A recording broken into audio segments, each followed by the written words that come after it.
Introductions, Tom Marcus with the city. Lori Carnahan, Human Resources Department. Jill Jolliker, Douglas County, County Administrator's Office. Casey Toohey, City Manager's Office. Tony Wheeler, City Attorney. Doug Green, Division Chief Fire Medical. Sean Crawford, Division Chief, Interim Fire Chief, Fire Medical. Jason Williams, IAFF. Aaron Payne, IAFF. Dean Garrison, IAFF. Seamus Alberton, International Association of Firefighters. Public like to introduce themselves. Dylan Brown, Firefighter. Jennifer Persons, Firefighter Unit. TJ Everett, Firefighter Union. Dave Sherman, Fire Medical. Jack Emerson, IAFF. Brian Patterson, IAFF. Welcome. Okay, Dean, you want to read the opening statement? Okay, yes, sir. Opening statement. The purpose of these meetings is to discuss issues concerning wages and/or fringe benefits and/or working conditions between the City of Lawrence and the elected representatives of the International Association of Firefighters, Local 1596. Pursuant to Resolution 6817, these discussions are to be open to the public unless it is mutually agreed to have them closed to the public. However, there will be no public comment during these discussions. Observers are expected to remain silent and are asked to silence their cell phones. Proper decorum for a business meeting shall be observed at all times. Anyone who disrupts the meeting will be asked to leave. Ground rules have been previously agreed to by both parties. The city manager and the president of the International Association of Firefighters Local 1596 will co-chair the meetings. The city and the IAFF shall designate a backup co-chair for the meetings. These meetings will be recorded and posted to the city's website. Thank you, Dean. Okay, exchange of materials if we have any. Lori? I don't have any materials, however, I did bring an electronic copy of the employee handbook for us to use today if we want, Okay, as well as the draft longevity policy. okay. And does the public understand we have agendas here? Yes. Okay. Okay, do you have any materials you want to distribute?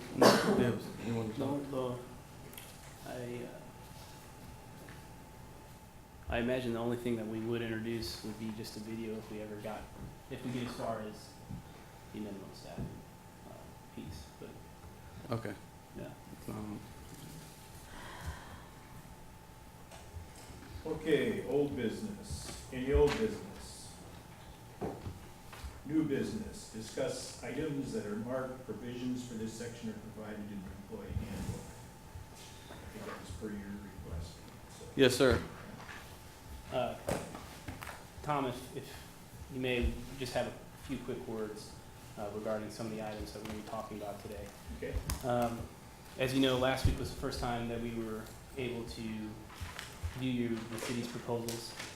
So we spent the last couple days kind of thoroughly going over them, seeing if there were any middle ground related to both the priorities that we've set. But we ran into a roadblock on a handful of them because we feel they are in direct conflict with the city's intent for employee equity. Specifically, item Article 9, that is, the short of it is it's MOU language that says that if the city increases benefits for other city employees, firefighters will see those increases equally. There's a similar clause in the holiday section, and then when reviewing the overtime policy. Excuse me, Seamus. Yes. What was the first one related to? It's Article 9, Section 1.1. I believe the spirit of that language is that if there's an increase of other employees, there's an increase of firefighters on certain benefits. Is it pay or benefits? Do you think? I believe it's covers items such as sick leave, vacation. I have to look at the language. I believe it's leave for the most part. Again, there's a similar proposal against current MOU language on the holiday section.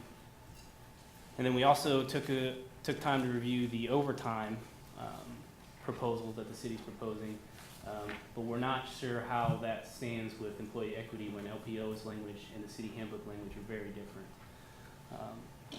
So, you know, I guess what we're trying to state is that it's going to be very difficult to try and find middle ground in this event where priorities and proposals seem to have different intents.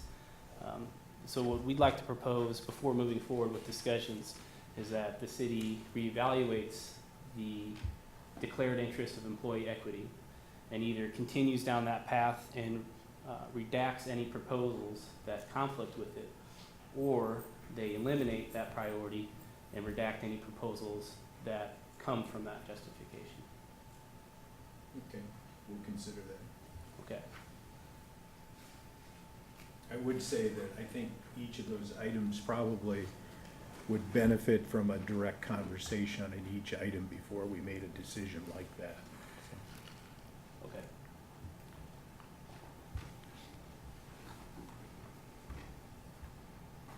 Okay. Did you want to go through those items after you've had a chance to review them? I think it was, as I recall, the discussion, it was to go through the employee handbook items for Okay. this session.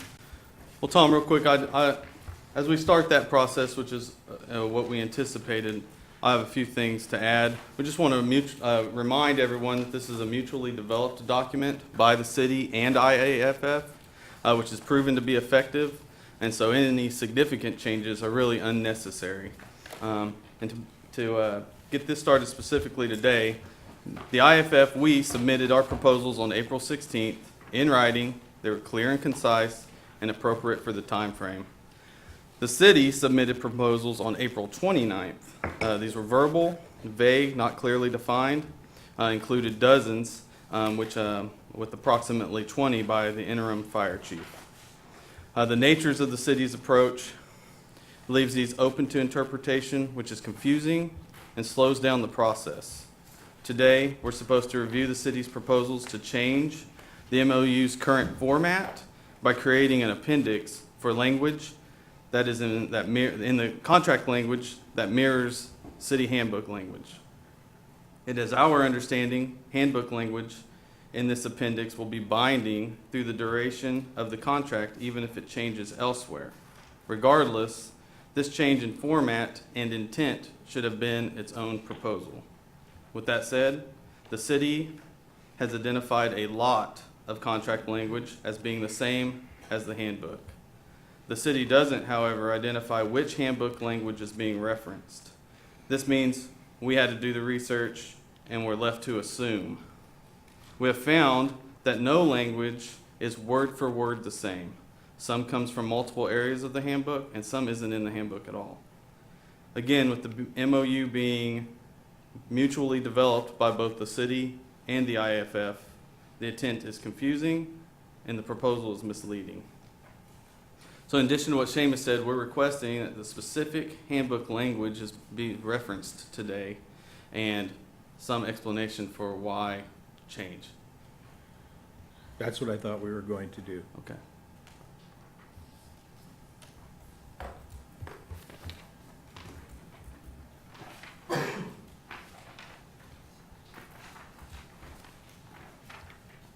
So we would just go in order.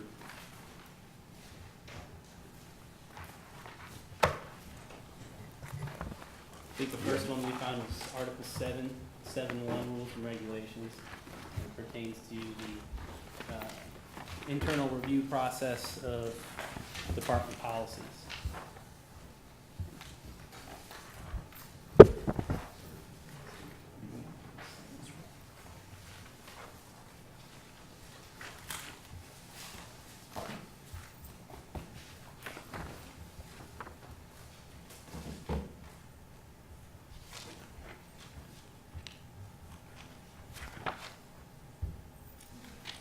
Is that one that's consistent?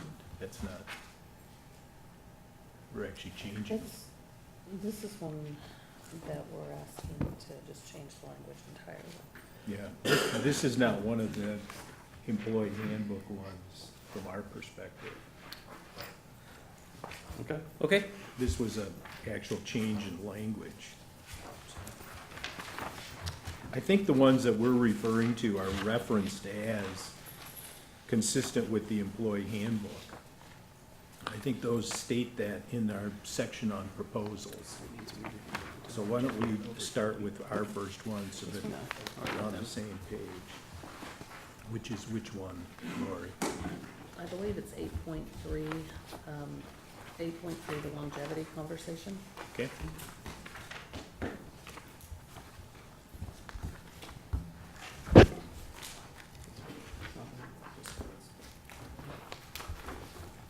Tom, currently the longevity is not in the city handbook. Right. Okay. And maybe you could add clarification to that. The language that is proposed for the city handbook is effective back for January 1, 2019. It was presented to the city commission on November 5th or 6th, whatever that day was that we talked about longevity for 2018. The language, as it was getting ready to be put in the handbook, there were some comments internally about some, not material changes, but some clarification changes so that those administering it could understand it going forward. And it is currently in that draft format. I'm happy to pull up what was presented to the commission along with the proposed changes that are in draft form, or leave the conversation for more content. It does have the new proposed, or the newly adopted rates by the city commission for 2019 for the primary pay plan members. So as I understand it, when we were preparing this, your intent was to have it rolled into the employee handbook, but you didn't get there. Right, Okay. Is that the point you're trying to make? that's the point I'm trying to make. All right. And we recognize that this has to be negotiated with the IAFF in terms of how it's applicable to you as well. So I think that was kind of the heads up that we were trying to give you in terms of what our intents were in terms of longevity. So I would say the first one that we deal with in terms of the quote as to employee handbook is 8.3.2, and that all of these longevity comments eventually would be rolled into that policy. When we talk about which provisions, actually when we negotiated similarly with the LPOA came back and pushed back, as I recall, and they wanted to make sure that we couldn't unilaterally change the personnel policy. So we referenced a specific date that the handbook was included. And we added further comment to you that we would include all of those policies as an appendix. Our objective there is to try and clean things up. When we went through it, even though there's slight language differentials, the intent, I think, is still very clear in there. From a city management standpoint, I think we feel like having that reference to the employee handbook simplifies the administration of the agreement so that it is consistent. So I think it's as much a streamlining and an ease of administration provision as it is internal equity from our standpoint. Our argument is that if it's the same, in most cases, the same language, even though there might be a word or two difference and the intent is exactly the same, to clean it up would make it a lot easier from Lori's standpoint to make sure that she's following the employee handbook across the entire organization consistently. Is that the case? It would be helpful. Tom, we understand that, but when it's telling us provisions for this section are provided in the employee handbook, they aren't. We weren't able to reference these to prepare today, compare the language from the contract to the handbook. We're not able to do that. And Dean, to the extent that that's the case, you can point those out to make sure we get on the same page, but I think the vast majority of them are very similar as we went through. Correct. Right. The remaining bullets under section 8.3 all are paragraphs out of, or similar to the employee handbook policy that is proposed for the longevity. And if we want to take that whole chunk and save that for a conversation on longevity in particular, I guess that would be between the two of you. So then 8.3.3 would be the first? No, that's still longevity, Never mind. as is that, as is that. So which one is the And first then one? we would move down to 8.7 on callback and overtime. Okay.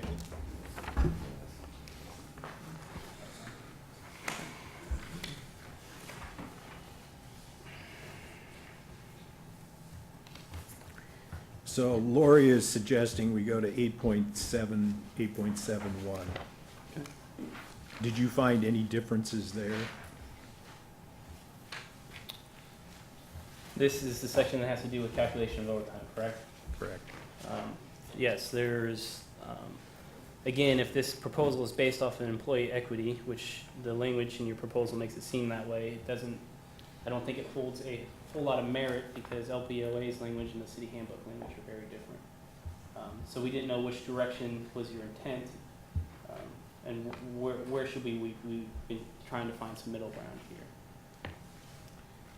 Additionally, there's at least two sections of the handbook that address this. And so is it just all of that language or a summary of that language?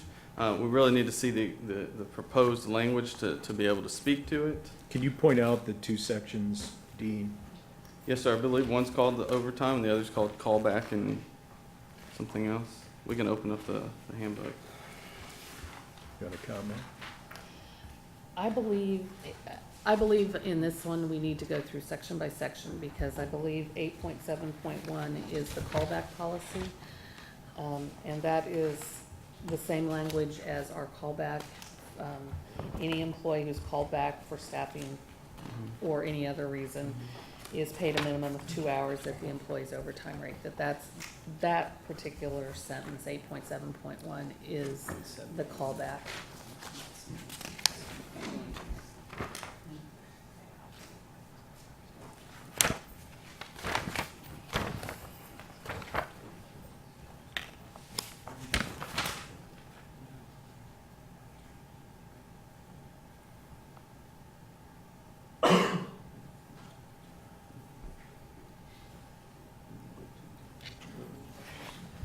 Okay.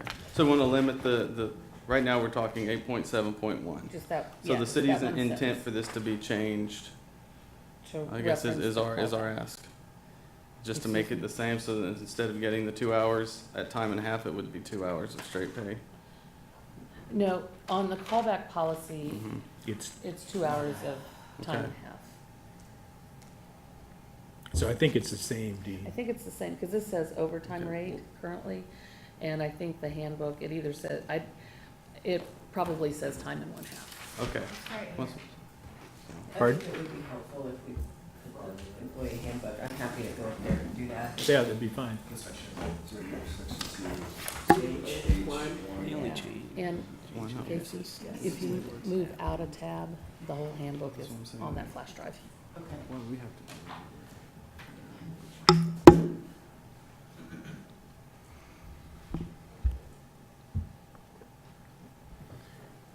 Is this one of the sections we changed with the LPOA? No. It wasn't. Oh, yes, callback we did. Okay. We referenced the callback policy, Which was the same. which was the same. Right. They have one additional provision, because they've always had a double time provision, and that remained in. Okay.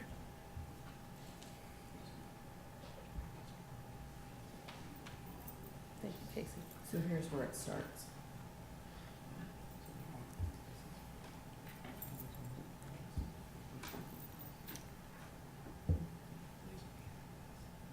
And then you want me to scroll down?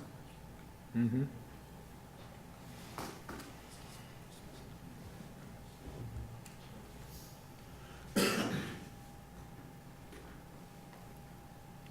So now, Dean, does this different than it is administered currently in the department?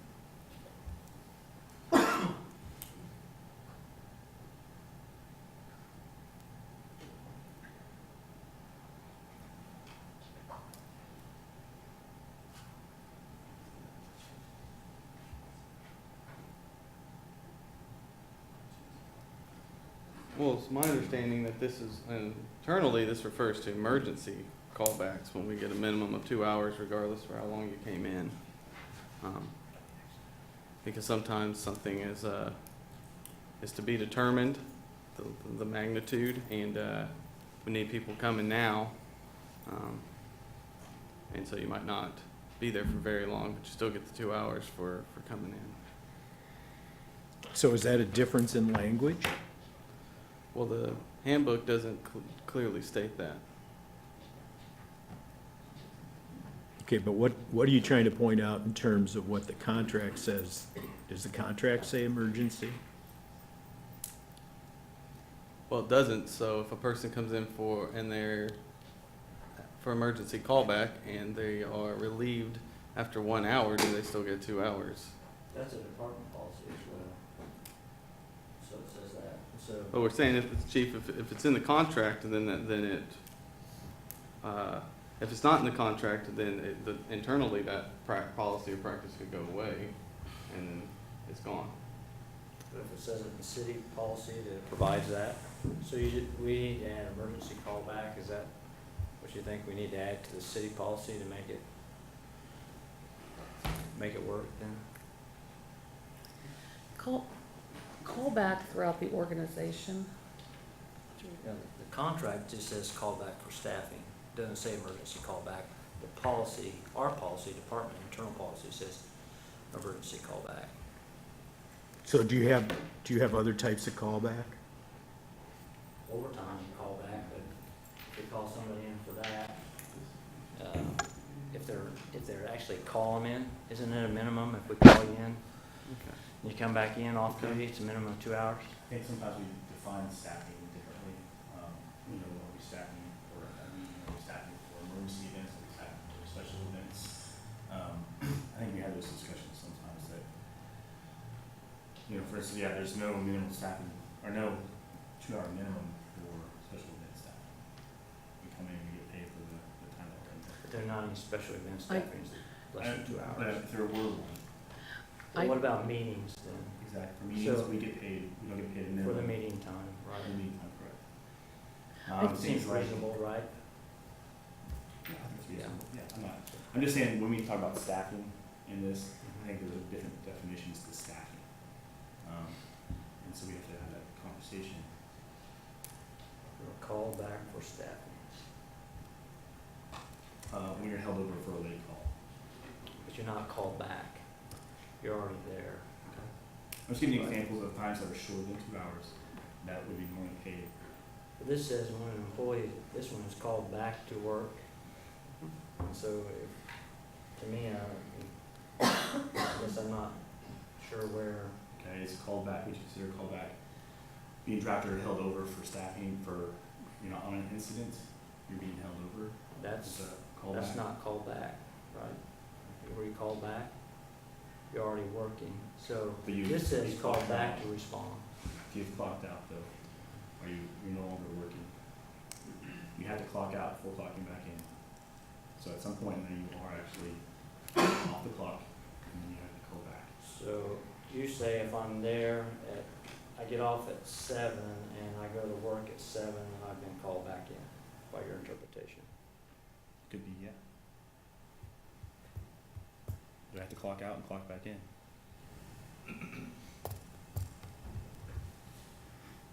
Why do you have to clock out? Is it required to clock out? It is required. When you did, We just adjust the time from regular pay to overtime pay. The supervisor usually does. We clock out and clock back in with a different executive time code, unless you're on the scene somewhere and unable to do that. so the intent is to make sure you get your overtime paid for that, right?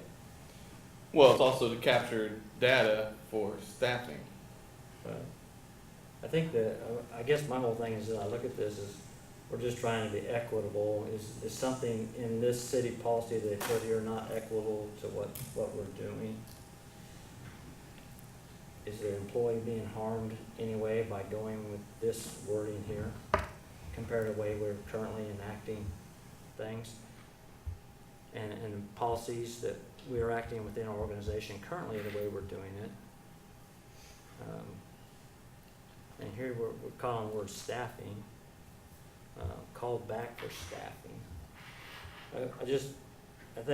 I know we're trying to work through all this, but where's the harm in this? Is there anything in this wording of this document that creates harm where somebody wouldn't receive the same thing that they receive in this 8.7.1?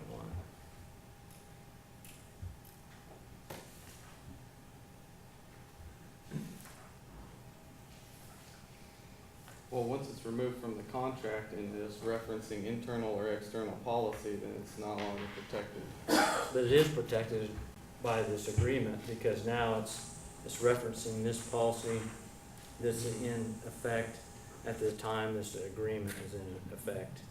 And so it can't be changed. Even if the city changed it, it's still in effect under this agreement based upon the length of the agreement. was Yes, set. sir, I understand that's assuming there's language in the contract that specifically states that. Currently, it was just verbally stated last meeting. And Dean, for clarification, what we said is that we would refer to the employee handbook and we would put the specific section as an appendix to the contract so that there was no confusion about which language we were referring to. Mm-hmm. Chief, do you believe in the city handbook, if there's emergency callback, employee comes in, and then emergency callback is canceled, 2 hours. then 2 hours, Yeah. put in, I think this is even a little bit, to be honest, a more liberal definition, because it says called back. We call it emergency callback, and we're really narrowing it down in our policy. This is a little bit more liberal because it says called back. It doesn't say emergency callback. And so, in that regard, but yeah, I don't think anybody's looking to turn, I want emergency callback. I want people to come in. And if we call them in and they're only there an hour and they came in, and we're going to pay them 2 hours because I want people to come back in. So I don't want to do anything to harm that. Chief, we understand that if this policy for the city doesn't change, it would essentially result in more overtime for the membership. That's not our drive for contract negotiations isn't trying to find language to get everything paid for. So we were just referencing current practice and the way it's always been defined. How this section has been defined throughout our careers. Yeah, I didn't think it was your intent to try to get more overtime or anything.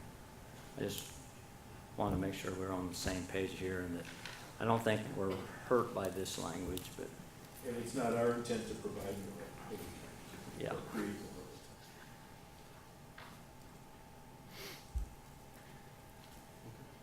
Do you want to think about it? Just keep going through all of them? We can keep going. All We right. can discuss that further. Next section, or keep you on track here. Okay. The next section is 8.7.2. It is the next section in the current MOU. That is proposed to move to the employee handbook, but it does significantly change the overtime, as we mentioned in 8.7.2. So it would Why not don't be you any why don't you different. define the difference? The difference would be is currently overtime is paid in excess of any scheduled hours for the members of the IAFF, and that is, so I'm scheduled a 24-hour shift and then I'm off, and then I'm scheduled another 24-hour shift a day later, and so on and so forth through the schedule. If I pick up another shift on my scheduled day off, I currently get time and a half. No matter whether over the course of the work period, which is 28 days for this group of people, even if over the course of the work period I take another day off and don't actually work the hours required to move into FLSA overtime. The city policy actually calculates it on that work period, which for this group is 28 days. So it would change that it wouldn't change the overtime if I worked my other scheduled shifts. But if for some reason I did not work my other scheduled shifts for some reason, it would not be overtime. So what we're trying to do is draw the distinction between what this agreement provides for versus what FLSA requires. Correct. And the city, the members in the primary pay plan, the city employees in the primary pay plan do not get overtime outside their scheduled shift. They get it when they reach their, Their max work period. hours. Yeah. And for that group, under FLSA, it has to be 40 hours in a 7-day period. It's a different work period. The FLSA provides for different work periods for public safety, and we've adopted the 28-day period for this group of people. The LPOA does have a similar provision to the IAFF, so it is split throughout the city outside the IAFF. We have the 100 members of the LPOA who do have overtime outside their scheduled shift. They are on a 14-day work period, so we have 3 work periods throughout the organization. One is a 7-day, one's a 28-day, and one's a 14-day. And so this is one that we, as an organization, would like to move closer to the FLSA. However, we still have it different in the LPOA agreement. Okay. That's forthright. Tom, which category are we considering this proposal under? Which category? Yes, sir. I think this category is trying to reduce the cost of overtime. That's Okay. what this category is. So, I'm trying to. And I think with, let me just complete my thought. I think with FLSA, trying to, when we're exceeding FLSA, I think it's appropriate to call it out and at least have the discussion about it. I don't expect you to just acquiesce to that position, but I do want that distinction drawn and acknowledged, at least that the parties understand that that's very different than what we would be required to do under FLSA. So, So in the intent to reduce an overtime budget,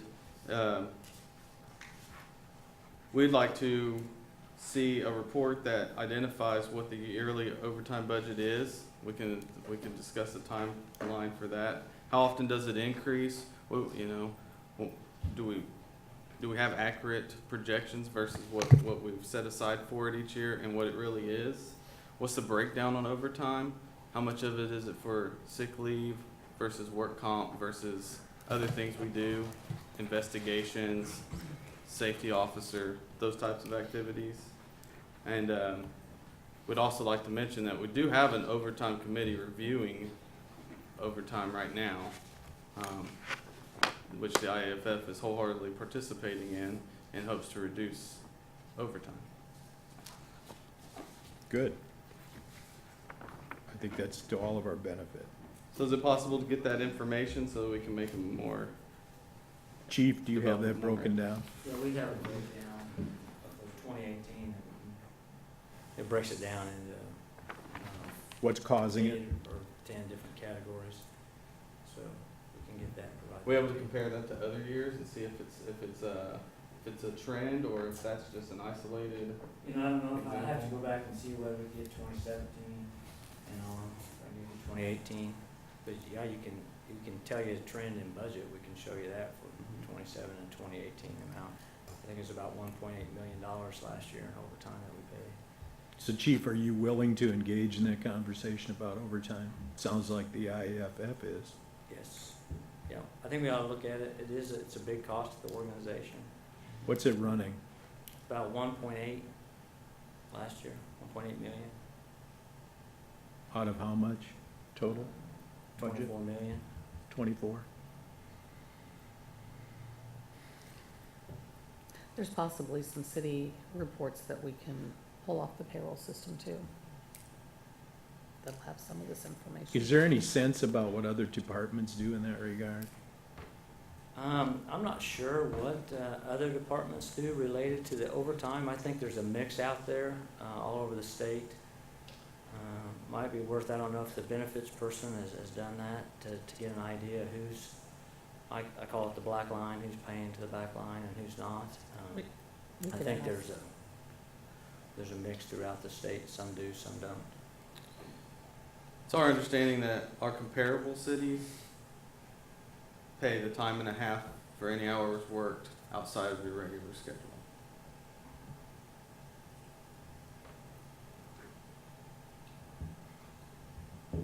Meaning what, Dean? Meaning you're assigned to a 24-hour shift, or you're assigned to a 40-hour. So after Week. 24, regardless of the total So shift? anytime, yes, sir. Anytime that's not part of that regular shift. You think that's consistent? I think that's, if they don't enforce the black line, that's how it's done. Okay. So the black line being, say, you work a 3-day shift, Monday, Wednesday, Friday, Wednesday sick leave, you work Thursday, you'd still get paid overtime for Thursday, even though you took sick leave on Wednesday. Okay. Some departments would say you would not be paid the overtime on that Thursday based upon your sick leave on Wednesday. And so how does that differ then between FLSA and this policy? FLSA only requires After actual that. hours worked to be calculated toward hitting the 212 hours in a 28-day period. Once you exceed that is when overtime is required by FLSA. It doesn't take into account any sort of benefit or non-work time. The FLSA is only concerned about when someone is That's- engaging in work.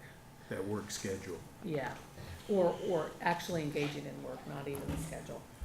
So is that kind of the standard fare in fire service? As far as FLSA or the, FLSA or I think there's, what we're doing? we're talking two different things here in my mind, and Laura, you correct me if I'm wrong. But the FLSA, that's the 28-day cycle, that's dependent upon hours worked, and that's a federal regulation, and you pay it. Then the other part related to the overtime is during that pay period, depending upon that pay period, if you take any leave during that pay period, by federal law, if you take time, then you're not technically eligible for the time and a half if you come in and work on another day. So there's about 4 pay periods in a 28-day cycle. And so, once again, say that pay cycle, you're on vacation and you come in and work, or you're on sick leave for 3 days and then you come back in and work, they pay you overtime for any time that you work. And so those are the two different ones. FLSA that's defined, it's hours worked, and I think we have that locked down. It's in the executive time, and if you take sick leave, it calculates that out. All those things pull out of there. But And- the hours worked but for overtime being a little bit different. Yeah, and that second example you gave is what employees under the primary pay plan do not have at Yeah, all. draw the distinction. The FLSA overtime, the calculation you're talking about, the 212, anything over that, is how overtime is calculated for the primary pay plan. Anything in excess of, only their period is 7 days and 40 hours. But that excess. But is that an apples to apples comparison despite Absolutely. the difference? Yes. And those are amounts that the FLSA delineates in their regulations. The other piece that we're talking about here, the second example that Sean gave, is we call it overtime here. It is not regulated by the FLSA. It is something we have agreed to and practiced in the fire department for a long time, before I came here. It's been, I think this practice has been in place probably longer than my tenure. Now, if it weren't in place, there are employees who would hit the 212 overtime more frequently than they currently do. Because one kind of takes care of the other one, because they're both at time and a half rates. Can we talk a little bit about how this would,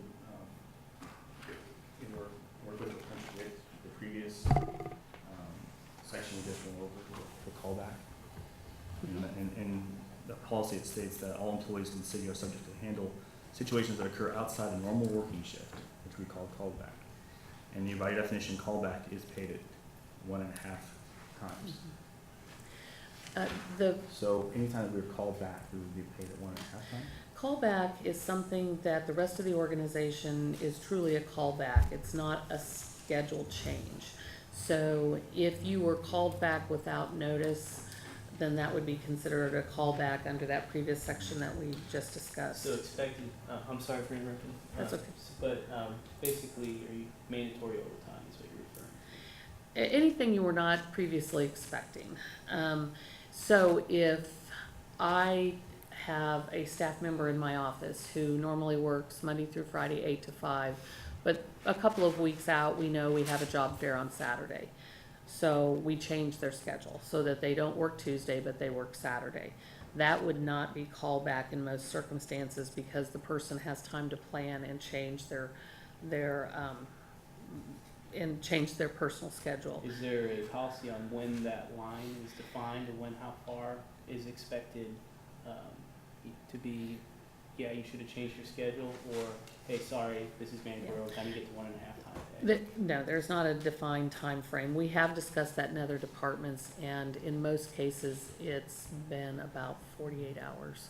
Yeah, the difficulty with that within our Mhm. department is we don't work 8-hour shifts. You're expecting people to not just get childcare for an 8-hour day. You're taking 24 hours away from all that responsibility. So we'd have to have, if that's your intent, we'd have to have some language that really defines that. I'm also fearful that we would, if we take that stance, that we would be creating perverse incentives within the fire department, because we're in the middle of a overtime, our mandatory overtime crisis is how I would describe it. We force more people into mandatory overtime the past year and a half, and I think, I don't know, I'm sure Chief Green and Coffee can talk to it. So if we are setting incentives where you get that 1.5 pay if you're forced to work, but not if you voluntarily sign up, that's a perverse incentive that we do have to be aware of. And I don't want that created.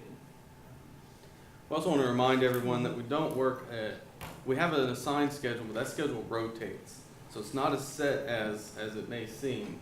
And so the arrangements we make personally, outside of that schedule, are very difficult to change. We call it a 24-hour rotating shift, but you can look at a calendar and see that it's 6 days in a row and then 3 days off. Regardless of how we say it, you're working some amount of time, 6 days in a row, 17 hours, then 7 hours, 17 hours, then 7 hours. Those back up to each other, so it's 24 hours in a row. So for some amount of time, a minimum of 7 hours, you're working 6 days in a row and then 3 days off. So to try to change, and so when we're working outside of that, it means that you've either just worked 7 hours, which is actually 24 hours, and now you're working more for straight time, or you're working one of those 3 days that are for recovery from an incredibly demanding, both physically and mentally job. And so it could lead to have an unintended consequence, right? A detrimental effect, which increases illness and injury. Yeah. So something else I think we need to consider if this group is going to explore this proposal more in depth is that Dean mentioned that we already have an internal committee within the department that's trying to address this issue. So it's not that we wouldn't entertain these conversations. Obviously, we've begun them, but we don't want to be duplicating efforts. If it could be solved internally, I don't think paying people less money before exploring all those options is a good idea. I don't think it would create an incentive to basically people to be working less often, taking that overtime voluntary less often. It is really important to have an overtime breakdown. For example, just with the adding safety officers, that's 62. They're staffed exclusively with overtime, so that's 62 hours, I believe, of overtime every week, just for those times, 52 weeks a year. So automatically, there's a huge chunk of overtime. You've got investigations, which are unpredictable, but absolutely necessary with both fire and coroner scenes. And those could take they take as long as they take. So there's another huge chunk of overtime. These are things that we've worked internally to tighten up, try to do more efficiently. Don't require changing the structure of way overtime is paid, so. Chief, did you want to comment? Well, I was just thinking about the safety officer part of it, I think. I'm always a little concerned. The intent of the safety officer, I really think is if you look at it as a true benefit to all your membership as well as all members in the department, because it is providing that safety officer that's there immediately to respond versus somebody that's 20 minutes out. And all you guys know from reading line of duty death reports and that type of thing, having an incident safety officer there that's looking at all aspects of the incident from a 360 look, from as soon as they can get on the scene there, provides much greater safety for all of our personnel. So I kind of find it amazing that we're drawing that out as one of our issues, when I think there are a lot of other things when we get the overtime report and look at it, and we look at sick leave and family sick leave, are a much greater impact on our overtime budget and a much more difficult conversation to have. But I think that the safety of our people should be one of our primary aspects. When you say primary, do you mean primary position in the department that's staffed fully at all times? You know, during the week, we have somebody there working 8 to 5, and then in the evenings, I pick it up, Chief Fagan picks it up and lives here in town. So we're able to provide that response as quickly as we can. On the weekends, we don't always have that ability.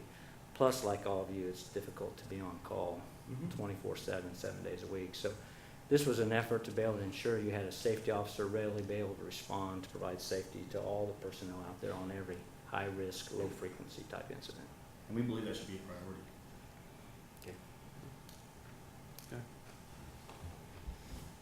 So my takeaway is, we're gonna continue this conversation.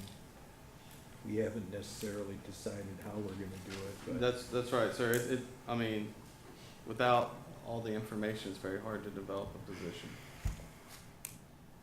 Can I ask one question? yeah, go Before ahead. we move on?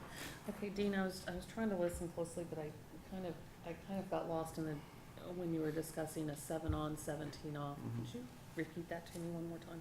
Yes, ma'am. I was just breaking down the calendar. We could look at a shift Oh. calendar. Oh, like days? If you look at that calendar, you know, we divide it into 3 colors, 3 shifts, Right. right? X, Y, Z, they're color coded. So if you looked at an X shift schedule, those days are highlighted in green. It looks like it's just that day. But we just remind people that it's a 24-hour shift, so it's that day and the next day. It's 17 hours on that first day and 7 hours on that next day. And that Understood. continues. So Okay. instead of working Monday, Wednesday, Friday, you've actually worked 6 days. So you've worked Monday through Saturday, and then you'll get Sunday through Tuesday off Okay. for that recovery. And many people in the city have participated in fire ops. It's a very simplified version of what we do, but just putting on gear and air packs, I think makes a point that it's a very difficult job. It's hard to simulate the medical aspect of what we do, but we're oftentimes in tight quarters. Things aren't ergonomically correct. We lift a lot. Almost every single day we're lifting people out of tight spots.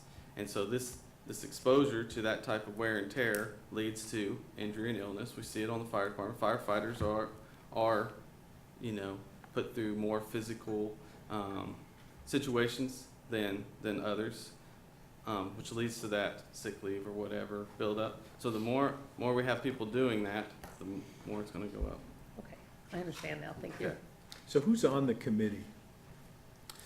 Chief, it's a combination of the executive board, and then some members of the department. Should be chaired by Division Chief Justin Temple, and it has several captains from Station 5. I thought it was looking not so much at the reducing overtime or anything, it was looking at the overtime callback policy. So I'm not quite sure how that relates to the procedure for calling people back or that whole process for getting people back in and organize it, how that relates to the payment of overtime, because they're not talking anything about how we're paying overtime. That's not to miss it. And I know you guys are on that group, so I don't think you guys are talking about that at all. You're looking at the process, right? Yeah, right now we've been looking at the process. Yeah. So how did that committee work impact this discussion? Well, the process could change if it's streamlined. I mean, I don't know exactly how it's going to impact this. It's an overtime committee, it's new, we've met twice.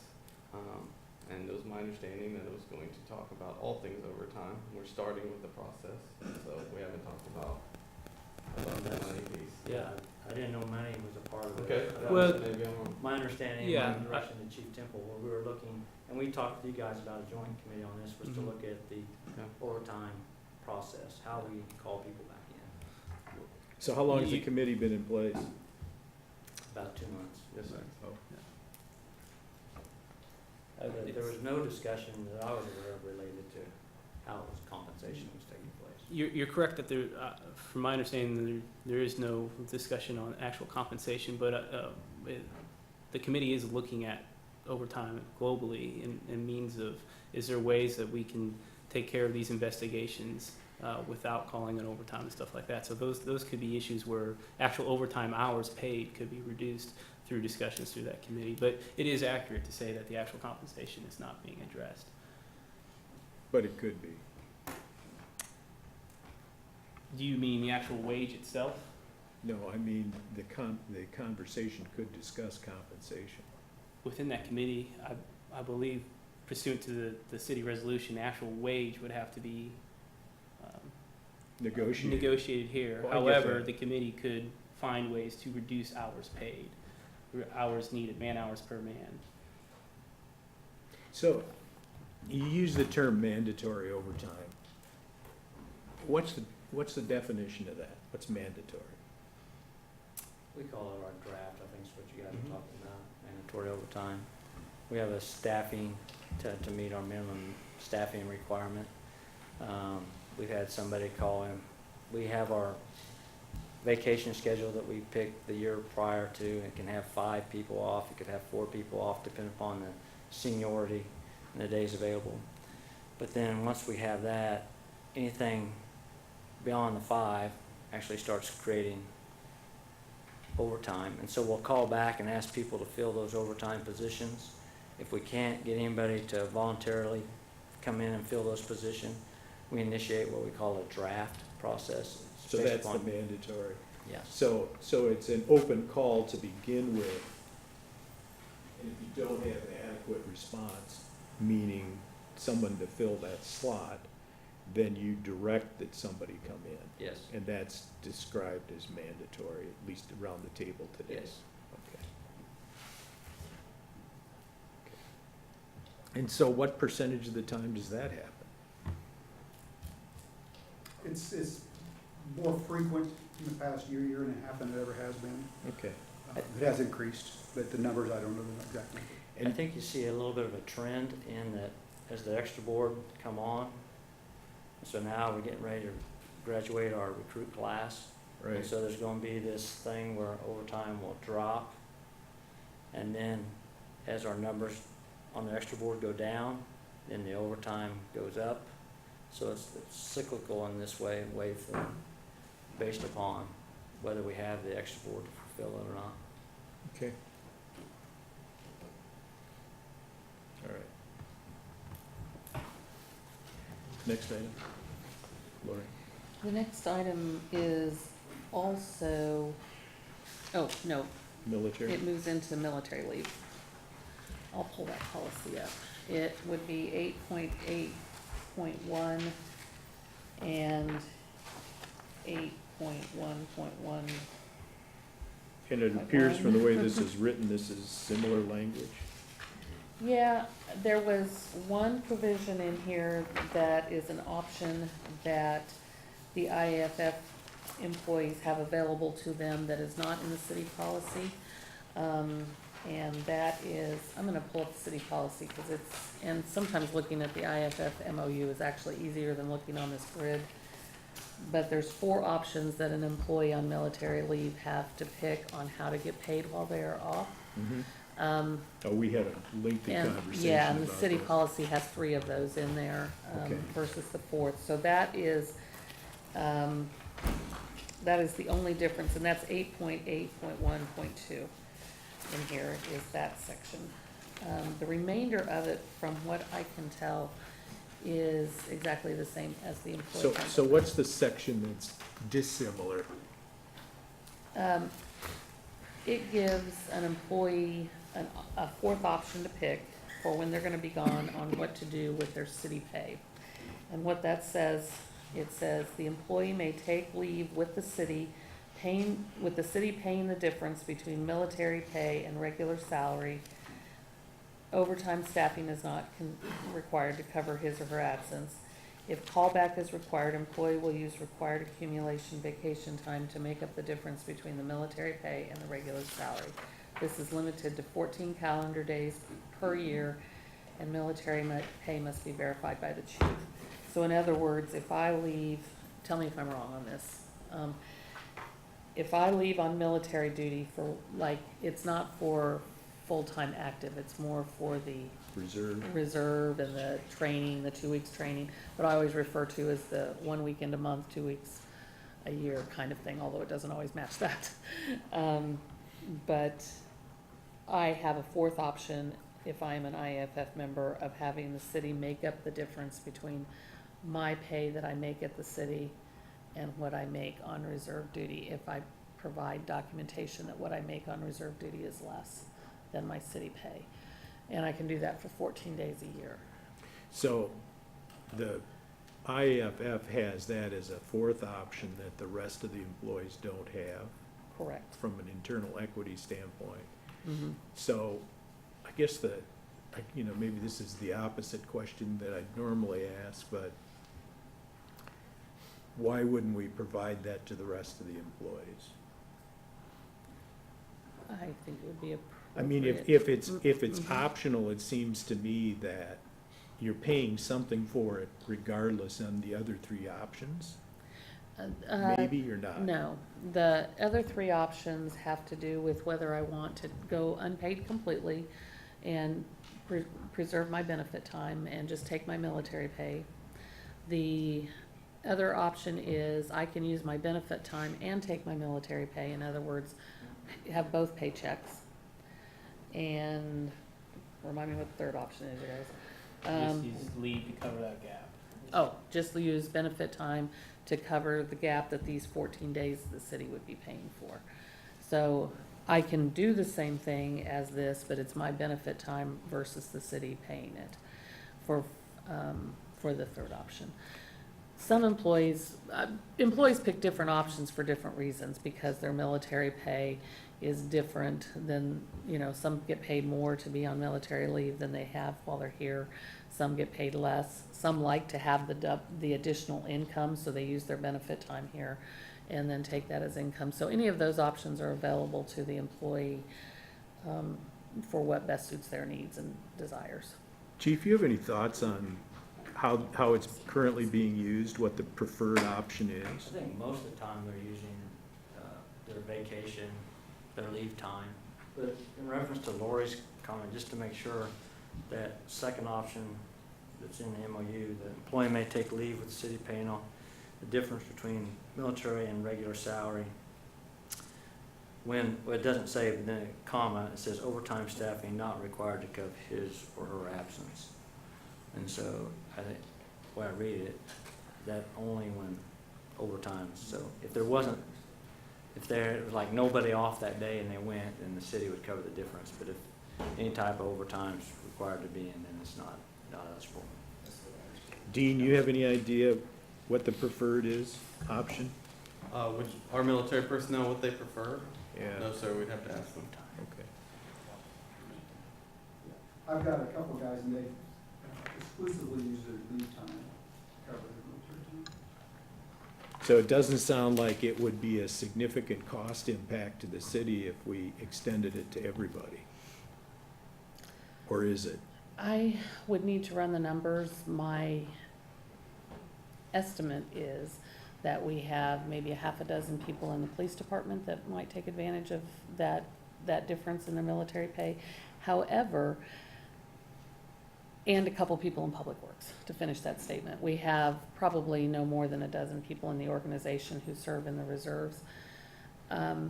I will tell you, when they are called to active duty, which is that attachment T that's referred to in the policy Right. here, When they're called to active duty, we offer that type of benefit. It has some different parameters on it and that sort of thing, but that type of benefit to make up your salary if you earn less Is that on active consistent?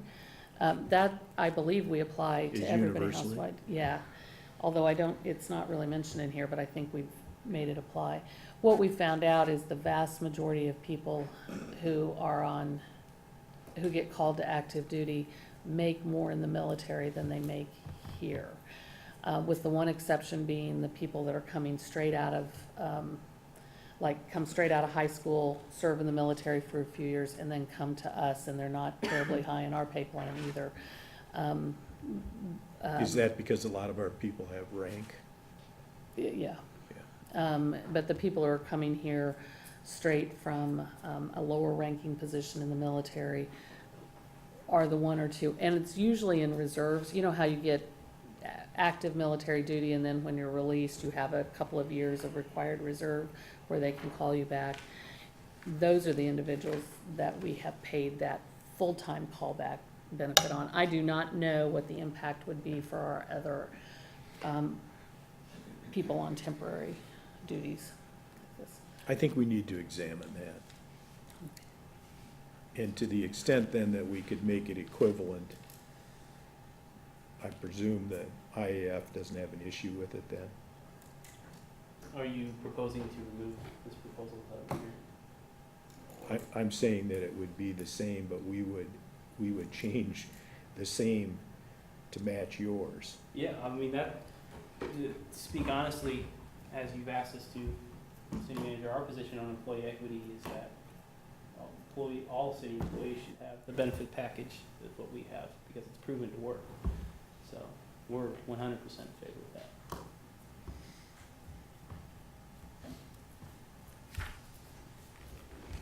All right, next. Lauren, you'll take a look at that and let me know. Yes. Let us know. Yes. Let me finish my notes real quick. All right.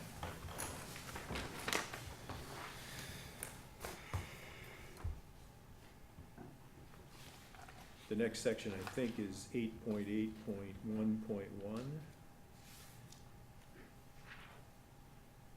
Can you repeat that? 8.8.1.1. 8.8.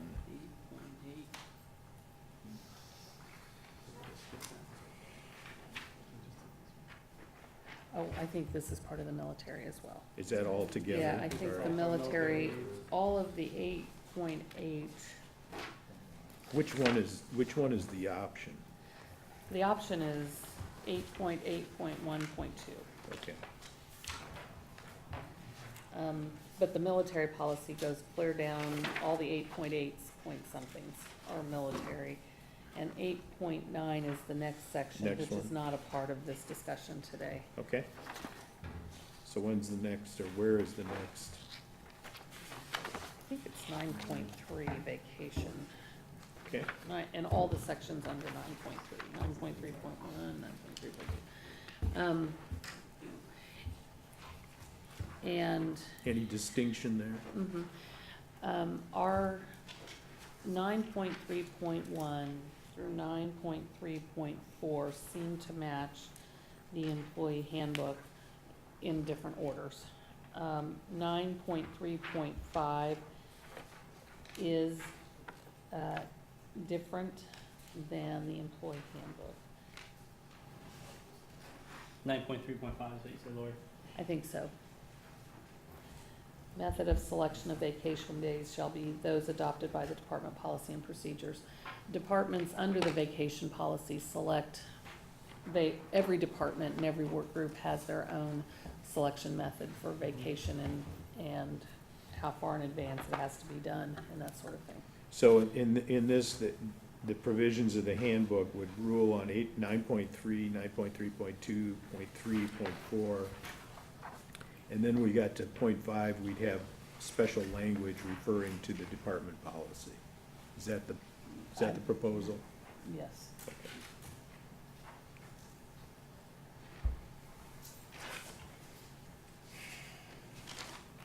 Any questions about that, Dean? So we're talking about 9.3.5? Well, we're saying that up to that, Yes, sir, there's The employee quite a bit handbook that is the lang- same. employee handbook is different. We, on 9.1.1,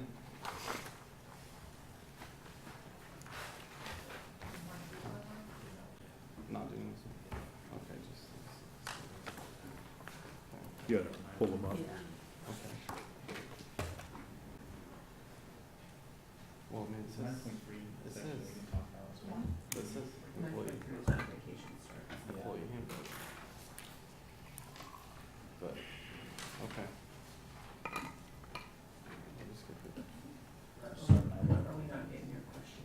No, it's okay, I highlighted anything that referenced employee handbook for discussion, but we can, that's okay, doesn't mean it won't be discussed. Oh, was there more with military wages? Oh. 9.1 versus.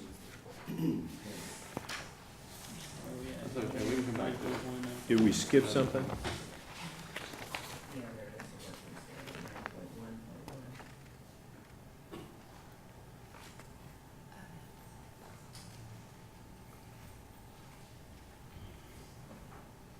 We can go back to, Pardon? I think, I just wanna go back to that? We can talk about what we're talking about now, right? That's what we have pulled Let's up. just continue vacation and go back to that. Okay. So we're on 9. Oh, did I take it out of order? Alright. Yeah. So our big question is in the contract, it references full-time regular employment. And the city handbook, I believe, says eligible status. And so are we talking about the same thing, or would it change to where we begin accruing benefits at the first day of recruit class, or as an extra board that's on call for 240 hours a month indefinitely? Definitional changes. Correct. The employee handbook, when you mentioned they point to other policies, the employee handbook points to our employment status policy, which defines eligible status for employee benefits. And extra board holds its own employment status. So we have full-time regular, part-time regular, full-time temporary, part-time temporary, and extra board under our employment statuses and In the all handbook? in the employee handbook. And I can pull that up as well. And that defines whether someone is eligible for benefits or not. And So that's what we're following now, including in the IAFF understanding that rules. yes. And when you're in extra board, you're in your own job class, own status. It's unique just to extra board with the city. And then when you move to a full-time status, then you're in what we call full-time regular employment, and that's a benefit eligible position. The impact is zero. It's the same under the way this is written and the way the employee handbook is written, even though the terminology is slightly different.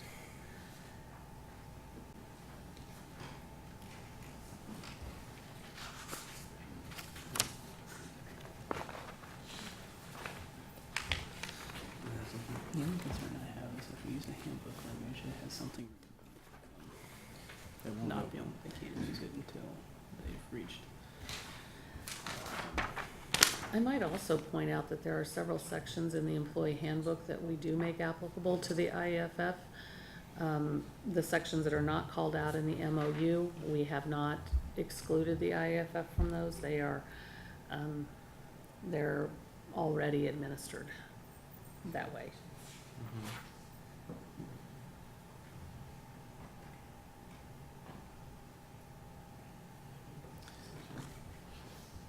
We've already covered that. Kind of moved on. Okay.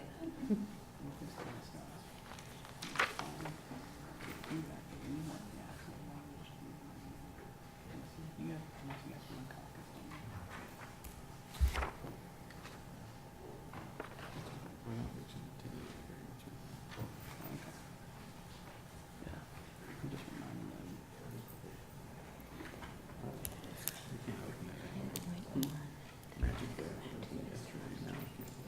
What's that? Hmm. Oh, I have it here.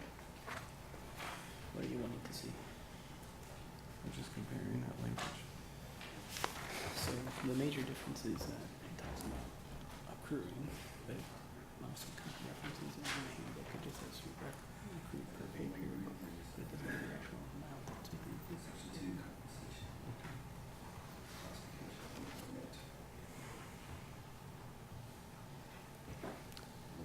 Just want to do 10 minutes for the vote. I think we need to.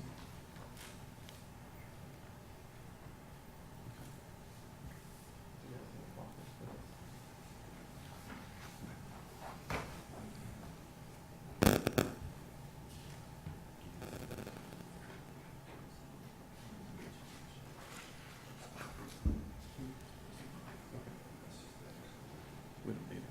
Okay.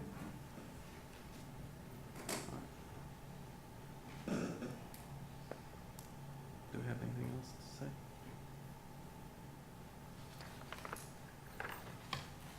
Dean, did you want to make another comment? No. I was just kind of waiting while you conferred. Okay. Yeah. I don't, All right. No further comment. Pardon? No further comment. Okay, so you want to go back to 9.1.1? Okay. Yes, sir, if we're correct in interpreting that this is being, contract language being replaced by handbook language, but if it's not, then we can do that negotiate this item during another meeting.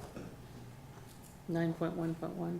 Yeah, this is a fairly significant change, I think, from your perspective and for ours. I think this, Tony, refers to what's legally defined as favored nation status. Is that the one? Okay. I think you referred to it as Me Too. We refer to it as favored nations. You do, okay, all right. Well, that could be a session unto itself, I suspect. Obviously, I have very strong feelings about that particular provision in this agreement, so. And I'm sure you do too.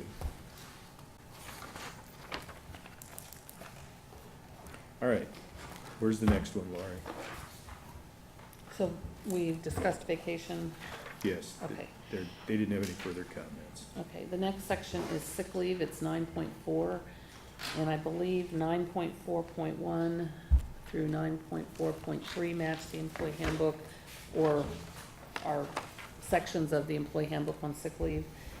9.4.4, I had a note that we just had some questions, because I don't understand personally the one paragraph that's different than the employee handbook. And I'm sure I was there for the conversation, but I have totally forgotten it. So and why don't you pose the question and Okay. see if they can respond to it? Under 9.4.4,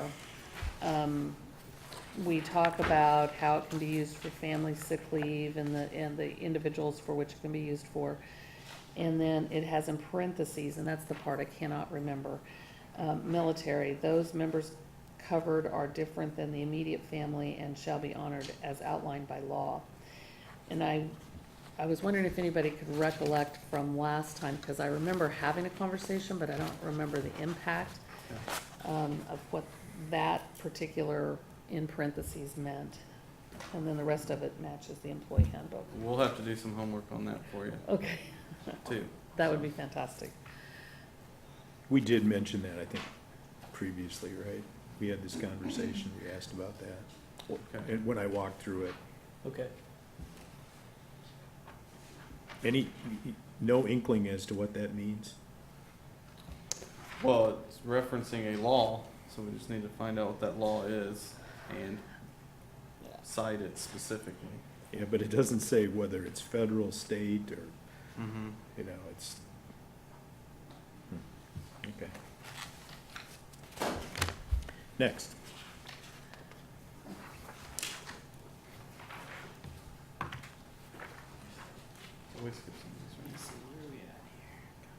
So Lori, in this area, 9.4, which talks about sick leave, there are some differences. For example, the 25% of sick leave paid.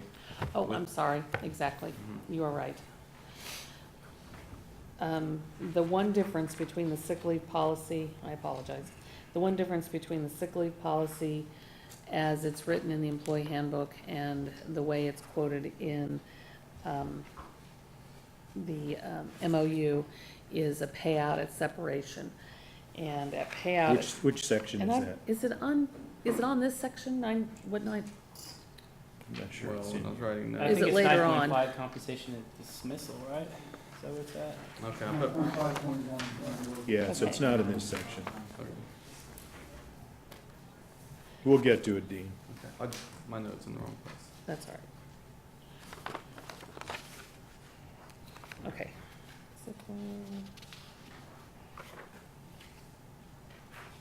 Oh, well, that's the next section. That's the next section. There we go. You're up again.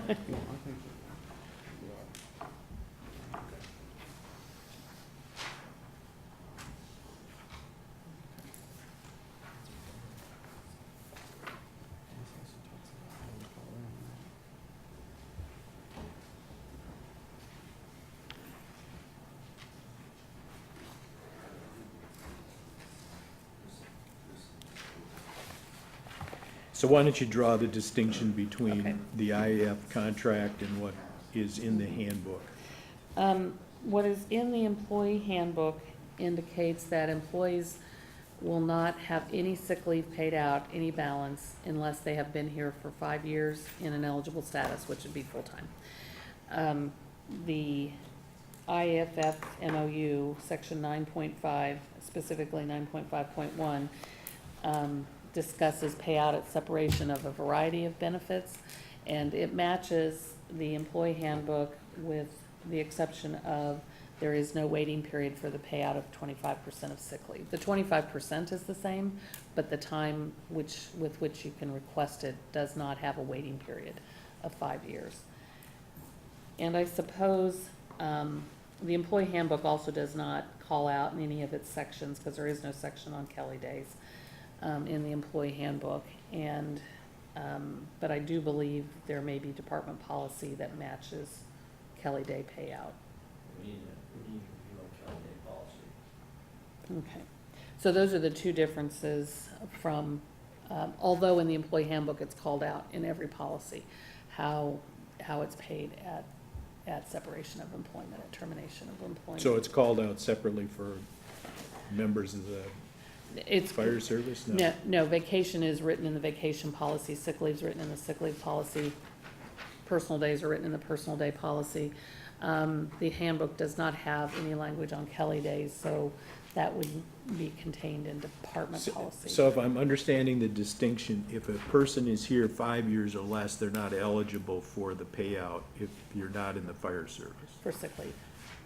and for sick leave. And yet, even then, if they're here 5 years and 1 day, they're eligible? Yes, Okay, so, and that would be, and with no diminution in the amount of time that they would be paid for pursuant to the policy. correct. So, how often would that even happen in the fire service? They've made the point that they're career employees, that they spend their entire careers here, so is there any issue with that in terms of? I would need to see how many terminations we have between full-time hire and termination to see if we had any impact over the last 2, 3, 4 years. It would not impact the people who leave during extra board because They're not eligible. they're not eligible. They're not earning it anyway. I need to go back and look. My guess is we have more people who leave during the extra board period than we do in the first 5 years after starting to work here. Although it's probably not 0. It's probably something, That would be our guess. yeah. Any idea what the percent of employees that get to retirement are? We don't have, we'd have to see the numbers, but I would guess it's fairly high. 90? I'm not gonna say a number because I don't know. In the start of their career, so, Yeah. 80 to 90%, I would say. We either lose them normally right at, during the extra board, or we don't lose very many people from 1 to 5 years. We have lost a few recently. Yeah, well, that's changing, I suppose, because of the current economy and unemployment and piracy, right? Laterals are becoming an issue within the service. And that's something that never used to happen. Oh, well, virtually never. Well, and I think policies of cities are changing to make it more conducive towards transfers, because traditionally, you didn't carry all of your accumulation of service credit that you'd have in one organization and pop into another organization with that same level of longevity credit, or what's the other name for that, legacy credit that you'd have in your current department. So it was kind of, there had to be something usually either very desirable or very undesirable that caused you to, I think, make that decision, so. But now I think those policies are being relaxed to allow more transfers. And didn't we run into this discussion a little bit with the LPOA on transfers? Didn't we have to change up our policies a little bit there Yeah. in order to recruit, from the outside, existing officers? LPOA or the police, law enforcement have a somewhat unique system in that they, if they do go through, say, Lawrence Police Department's academy and they leave within a certain amount of time, They there's have an to pay obligation back. to pay back. And Yeah. in the fire service, That's a traditional penalty type provision. we kind of eat our own young, Yeah. pass them around from place to place. And your pensions are universal in the state, right? Depends on your location. Most are under KPNF, but some of the bigger metros like Wichita have their own pension system. How many of those exist? I don't know if there's that, what you guys think, there's not very many, I don't think. And I'm not every hesitant to fire say department's Overland. under. I think Overland Park has their own pensions. Is that what you were That about to might be- say? I don't think They are. don't Not anymore. anymore. They're They It don't used to KPNF. be, no. Yeah. And Lenexa used to have a supplemental, but I don't think they have it anymore either. So Overland Park bought into KP&F. They're a Transferred municipal in? department now, under KPNF, yes, sir. Because they were county before. I believe they were private. There's been several departments that have bought in, out of Capers into KPNF. Ottawa did it probably 5 to 10 years ago. Okay.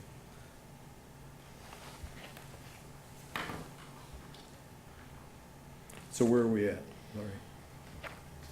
If we're finished discussing the payout sections, 9.7 is the next one. It is not the same as the employee handbook, as we have mentioned, but we have an interest in making it the same as the employee handbook. Although the employee handbook has some components of what is in this program in it, let me pull it up and compare it closely, but we have an interest in moving to the well leave in the employee handbook, which is 9.7 point. Yeah, talk about the differences. You're gonna pull that up so people can Yeah, let see me it. pull it up.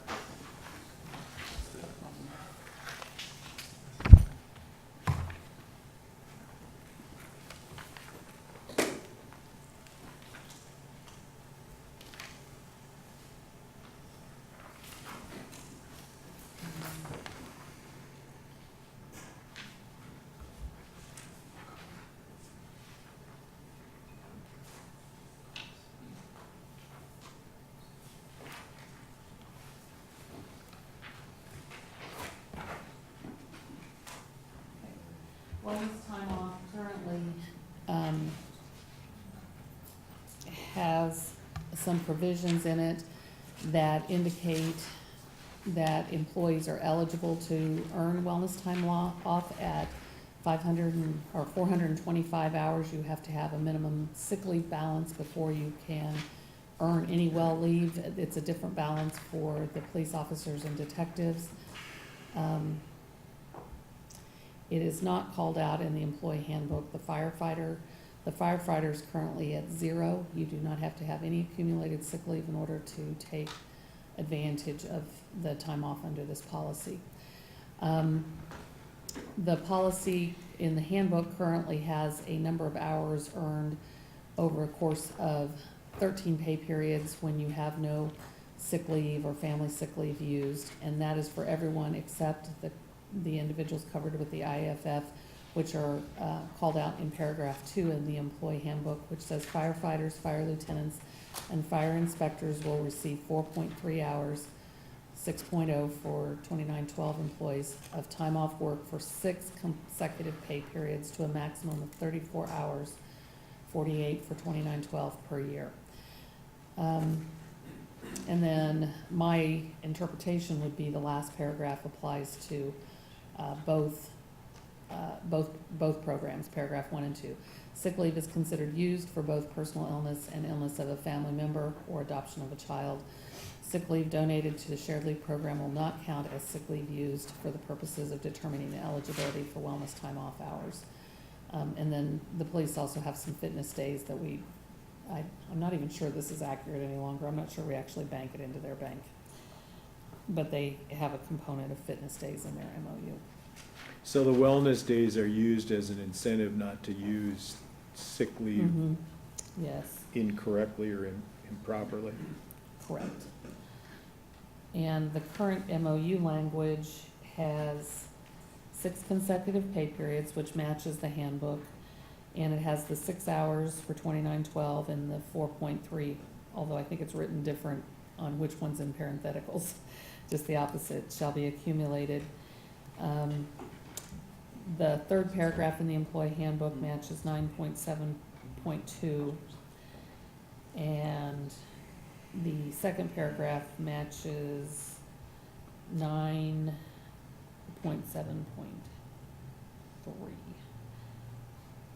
Although, well, I think it matches in time. It's worded a little different, but it matches. So proportionately, currently, the firefighters receive proportionally greater wellness day benefit? Yes. Any idea percentage-wise better? No, won't have to. The fact that you do not have to have a minimum number of sick leave hours is pretty significant. 425 at 96 hours a year takes a minimum 1, 2, 3, 4, probably close to 5 years of work experience before you could access the benefit. A little less for the LPOA members. That would take just 2, not quite 3 years to become eligible to participate. Earning it at 6 pay periods of no sick leave usage versus earning it at 13 pay periods means that an IAFF employee can conceivably earn some hours, although a smaller amount, can earn some hours for doing 6 pay periods, which is a quarter of a year, where any other employee would have to go half a year before of not using any sick leave. I would propose it's probably easier to get a few increments of 6 pay periods than it is to get the 13. So there's probably it's probably easier. Even if you had to miss one, even if you had one sick day, your counter would get to start over quicker, or you'd get to the next milestone quicker. But currently, small. they don't have to have a single day in balance Yeah. for sick leave? And if we adopted the handbook language, that did not change. Because it's not called out here that they have to have. Well, I suppose that could be subject to interpretation. But the firefighters are in a second paragraph all their own. Chief, if you have somebody that's out on sick leave or on a wellness day, what percentage of the time are you gonna have to call somebody up to come in and fill that time slot? Well, our policy on the wellness and our department policy and what's in the MOU contradict themselves. But the MOU says that for the well leave, no matter if we have just the required amount of people off, which is 4 or 5, depending upon the shift. If I have 10 people off and somebody wants to have well time that who's earned it and it's not scheduled, they can take well time. So time can be taken pretty much any time somebody else isn't scheduled for well time, regardless if it causes overtime or not. So what kind of, do you have any idea how often it creates overtime?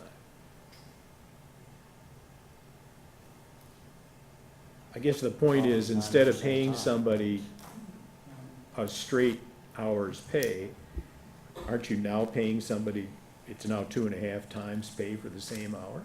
We're paying somebody their well time, and then we're paying time and a half to replace them. Tom, I think the language in the MOU was drafted between the city and the union because the original well leave program was finding not to work out with the firefighters because of the stringent requirements we have on when we can take time. So I believe previous groups agreed to make it the situation where firefighters could use the well time that they accumulated by following the rules and following that incentive not to use sick leave and saving the city money over the long run, as opposed to just burning their sick leave. Because under our current leave requirements, it's very difficult to get a day off that wasn't scheduled a year in advance. That's correct. The way we schedule vacation and Kelly days out, it would have been very difficult for people that have earned their well time to be able to take it without creating overtime. So in an effort to create that, I think that's why this policy was created. So how do you know that what Seamus is claiming is actually proven to be the case with the change in policy? Can you prove that? I don't know if I could prove that or not, but I was just, and I just felt,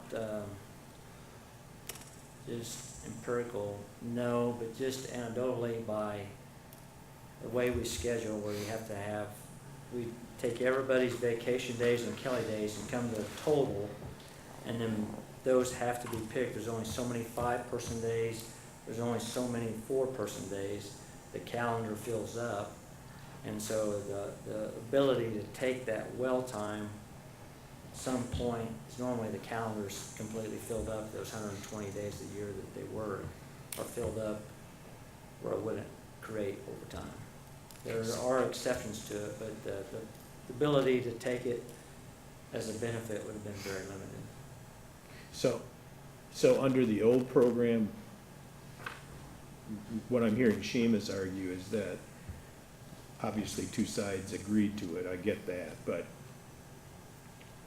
was that argument, is that your recollection of the argument? And I wasn't involved. what was in those what was discussions. happening under the old system? I suspect that they weren't able to take it because we said if it causes overtime, you're not able to take your well leave benefit that you've accrued. But the way our schedule's set with scheduling the vacation days in October of the prior year, those days were filled up and there never would have been an opportunity for them to take their benefit time. I'm not entirely sure why the wellness days were created. I was not on the negotiating teams at that time. I do know that this benefit was first negotiated by the IAFF. It did not exist before. And when it was implemented for and agreed to for the IAFF, it was extended in a alternate form to other employees and then eventually to the LPOA as well. Or the LPOA may have in the same period negotiated a wellness program as well, but it was different than the IAFF one. That's probably, I think that's how it happened. I'd have to go back and look. But they were both originally negotiated with zero program prior to that. And then we've since modified the frequency which the IAFF earns a wellness time. So we've enhanced it since then? Yeah, it used to, both programs, when they initially came into being, were 13 pay periods, and then a program similar to the LPOA one was developed for all other employees. And then we've since modified both the minimum sick leave balance required for all employees and the IAFF modified it downward. And we have modified the firefighter one to be 6 pay periods versus, and some alternate number. I had a different number when it was 13 pay periods and an alternate number for 6 pay periods. So the purpose in giving wellness days is to reduce maybe the abuse of sick leave? Is that part of the logic of this? I was not at the table at that time. I think, I think so. Chief, do you know? No, I mean, that's what I would speculate that it was put in there for. I don't, I mean, from the management's perspective, that's what you would, you would, yeah, Think. so that they use less sick leave, that requires less overtime to replace them, and so it's a reward for those employees who who are working on it. judicious in their use of sick leave, right? I've heard the word reward used a lot with this program when it was first developed. It was a reward for behaviors that we desired as an organization.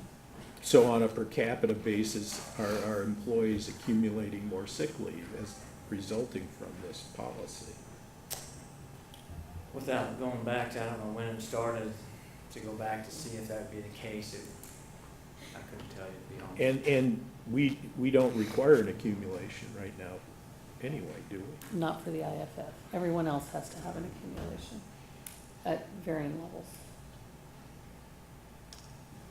When Do you say have a va- when you different say varying interpretation? levels, where do different departments have different? LPOA has a different level, and everyone else has 420. What does that say, 425? Yes, well, a couple things, it's our understanding that the accumulation, that rate is based on the fact that we work 240 hours versus 160 hours per month. And therefore, we're reaching hours sooner than other employees, so we would accumulate that day sooner. Still the same amount of days each year. We receive 2, other employees receive 2. Just different type of shift. So if you break down math, that's the difference of 0.0083 versus 0.008. Correct. I believe the accumulation number has to do with the 6 pay periods, and when it was Those 6 pay 13 periods pay versus periods, it was a 6 higher amount. pay periods Mhm. for another city employees, drastically different number of hours. Right, and it was So prorated instead of based on comparing that. pay period to pay period, it went to hour to hour. But I think Lori commented that it was proportionate. It should be proportionate for 6 pay periods. If it were 13 pay periods versus 6 pay periods, it would be a higher number than the 4.3 and 6.0. It would be a higher number, and that number would, as you said, turn into the same number of days based on the fact that when you take a day, it takes more hours. So you accumulate more, so you have the same number of days. It should be a really close proration of that. So are you saying you agree with him? Because I thought in conversations amongst the management team, you were saying that proportionally, there's a difference here. They earn it twice as fast. They earn a smaller amount twice as fast. And my statement would be, it is far easier to hit 6 pay periods without use of sick leave than 13. So does So on the that average- surmise to a for- more generous policy? In my opinion. Okay. So our 6 pay periods would be different than a 160-hour pay period employees, 6 pay periods. So it Well, would pay make them period's not a the pay same. period, but the number, Hours worked in that pay period are correct, are higher. Mhm. And so the number would be different, and was, when it was 13 pay periods. It was higher than the number that you see up there for the people who generally work 80 Well, hours. understand a that may week. get more well leave at the end of 13 pay periods than another city employee at the end of 13 pay periods, but it's more hours worked, so we'd have to work more hours than everybody else. Even though we're essentially going a longer amount of time. Even if we're getting more hours, and let's say we could go all year without calling in and get double, it's still, that's very difficult to achieve, given the nature of our work. I agree that the hours earned, if you had 2 employees going a whole year without using any sick leave, the hours earned at the end are roughly equivalent to the hours you would need to take the same time off work. And the IAFF has a higher number of hours because it takes more hours to take a day off work. What I would say is the difference between the two is it is accumulated more frequently, so it is easier to accumulate. And I hear you saying just the opposite of that. It's more difficult for your work group to accumulate 13 pay periods than other work groups without using sick leave. And that is what I hear both, each of us saying on that. However, the 6 flip versus side, 13. and again, our understanding of this initiative is to promote and advocate for those healthy lifestyles and those behaviors that lead to a reduced use of, reduced illness and injury, and so that you're not having to call in sick. I think we could see the effectiveness if we were able to audit how many members are maxed out on sick leave. Those would be the members earning this regularly. Then we'd know that all the wellness initiatives the city takes are effective, at least for the fire department. I also wanted to add, we talked about the difficulty of using this, and so we have this provision that we can take it regardless of how many people are off. There's another type of well leave for going to like a well visit. I think it's an 8-hour benefit that you schedule. It comes out of your sick leave, but it's not reflected on your evaluation. That is subject to the overtime rules, of which I think if you audit the membership, you'll see. I would argue no one has ever used it.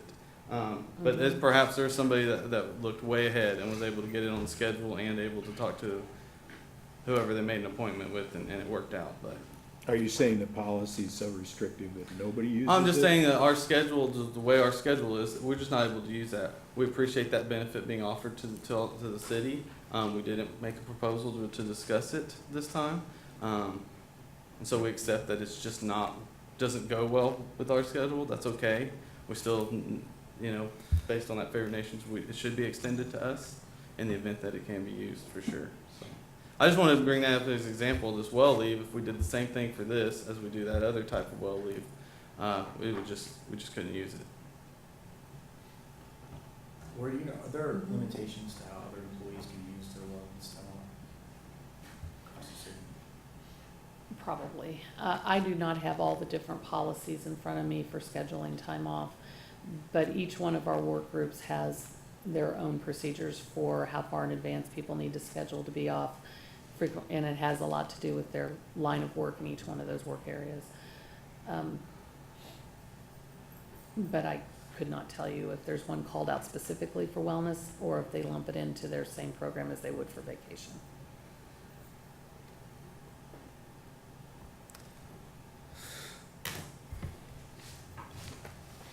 This one, to speak to that, section 9.7.4 would need to be addressed. If we move to the employee handbook language for wellness, 9.7.4 would be a department policy on how you schedule the time off, as it is with every other department. 9.7.4, that's what you said, Lauren? 9.7.4. Okay, next is section, I think, 9.8, holiday time.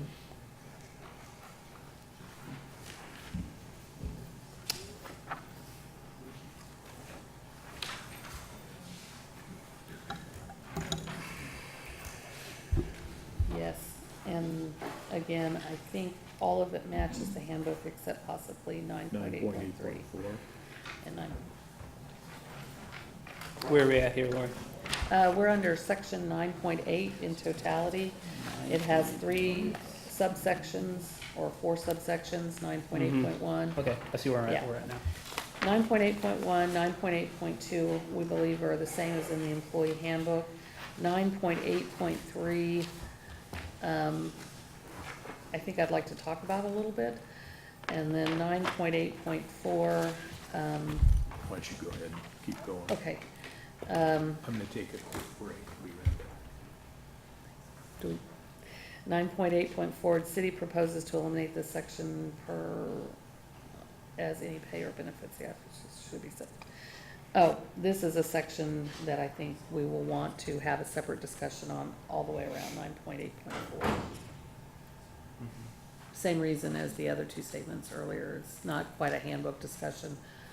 It's more of a some of our other values. Well, that's fine if we want to talk about it later, but I would argue that in the same section, you're saying that you want to follow city policy and city handbook, but then introduce a proposal to the same article that says, wait, no, we don't want to follow. So it is, it's inconsistent. It's inconsistent with your priorities, and it's just all around an inconsistent proposal with what the city's trying to do. But we can talk about it later if you Which one are want. you talking about?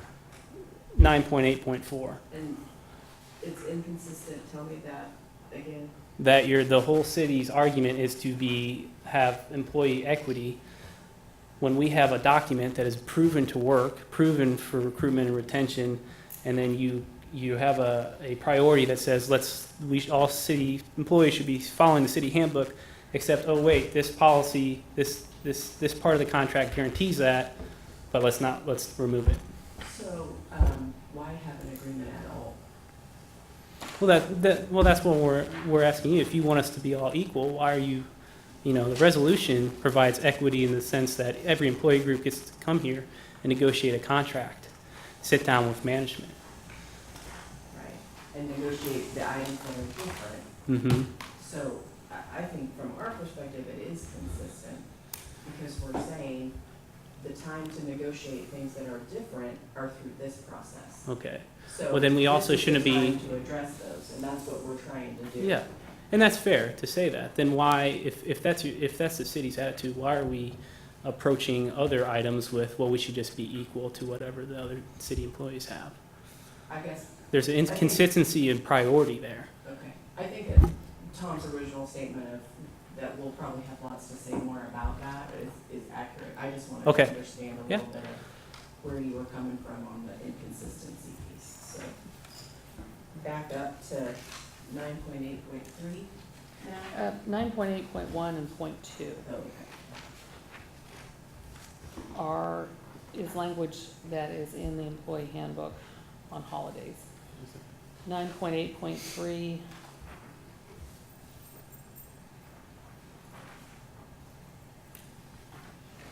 Nine point eight point three, I need to see if it's actually carried over into the handbook as well.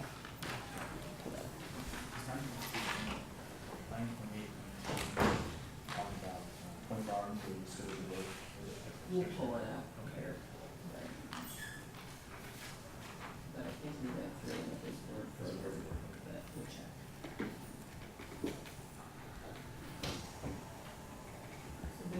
There's the Yeah. list of holidays. 9.8.3, is that where we're at?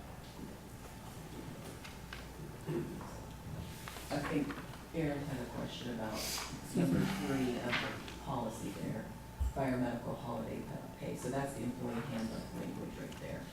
And I think that's the same as 24-hour employees scheduled to work. Is it? Slightly different. What is this under in the Yeah. handbook? Holidays, never mind, there it is. When you're ready, I'll scroll down to the rest of the policy. Let's just let folks read that and see. It's not exactly word for word, I apologize. I think the intent is the same.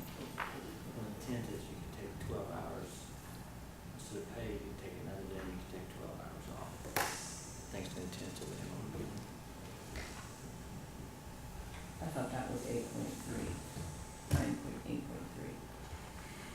I thought you, I'm sorry, I thought you were asking about 9.8.2. Yes, that's it. All right. So is that the same?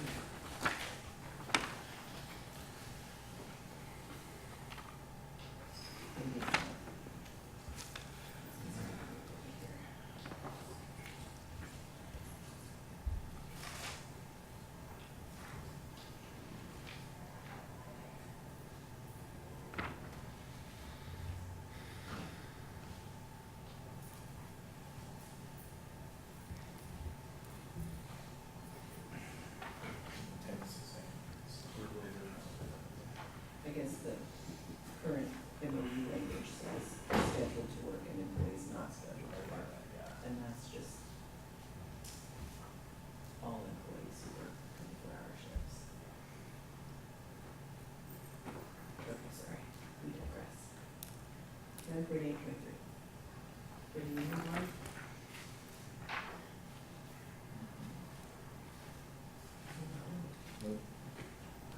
into?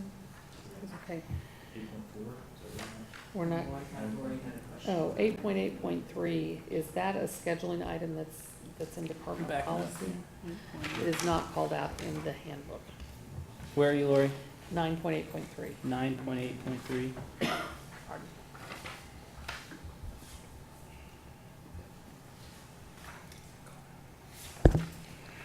I suppose that might have something to do with whether you're scheduled or not scheduled in the handbook, but it is a little different. I think, my understanding, 9.3 is just, you have the ability to take 12 hours leave, but if staffing that's permitted, which is never the case. Is that contained in your department policy? I'm not sure where it is, we were just talking about that, and we'll go back and check, but I'm not aware of anywhere that's in a policy. The only place I've seen it that I can remember is in the MOU, but we'll check our policies to see. I don't think we're proposing You to guys to think eliminate anywhere there that. might be any policies? It's just an area that's different. Yeah, it's just an area, I don't think we would propose to change that. And if it needs to remain in here as called out as a separate item, and it's not in department policy, then that would be appropriate. And you guys, you said you don't remember seeing it in policy anywhere either, do you? I can't remember seeing a policy. Okay, we'll check.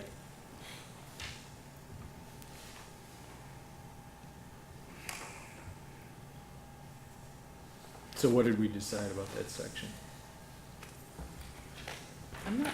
I think we've decided that it's identical, but I have not heard from anyone whether we're gonna adopt the handbook or not. Okay. Except for 9.8.3 is not identical and might need to be called out. And 9.8.4 is a discussion that's part of that larger discussion. Yeah, that's a favored nations provision Mhm. again.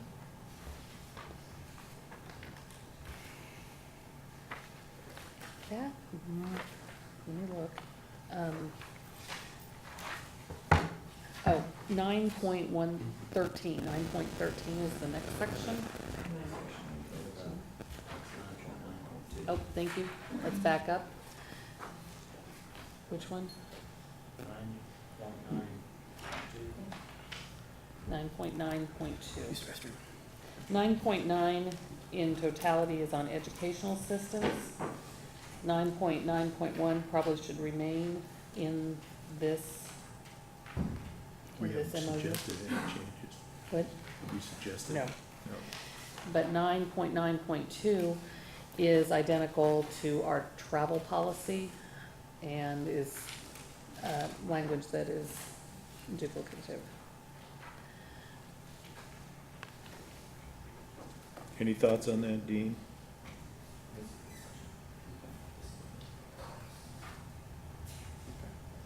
Thoughts on 9.9.2? Yeah. Yes, No, sir, they appear the same. all right.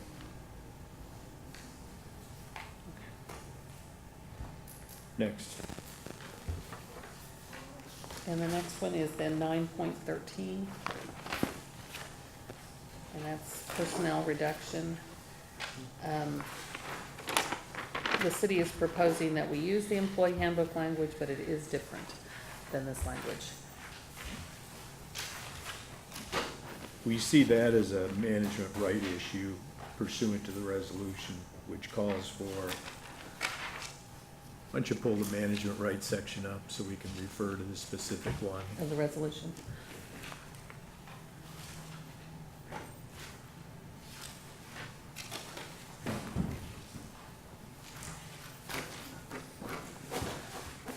Where are we at?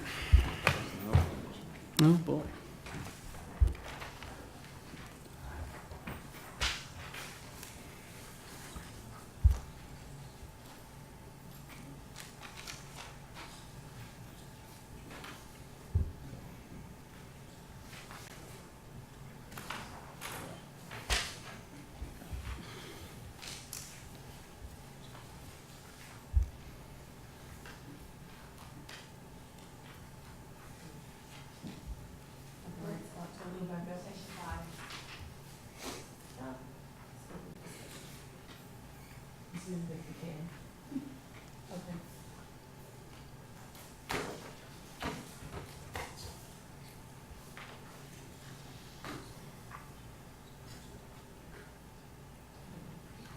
I think section B and section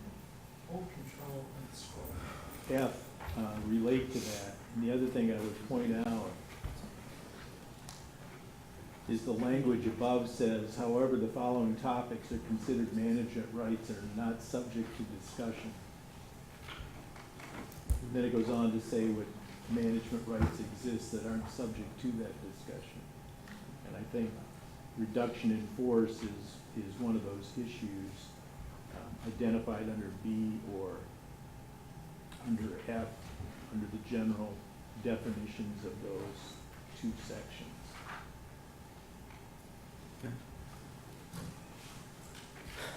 Well, we have a definitive point of view, but in the interest of time, this may need to be tabled until our next meeting. That's fine.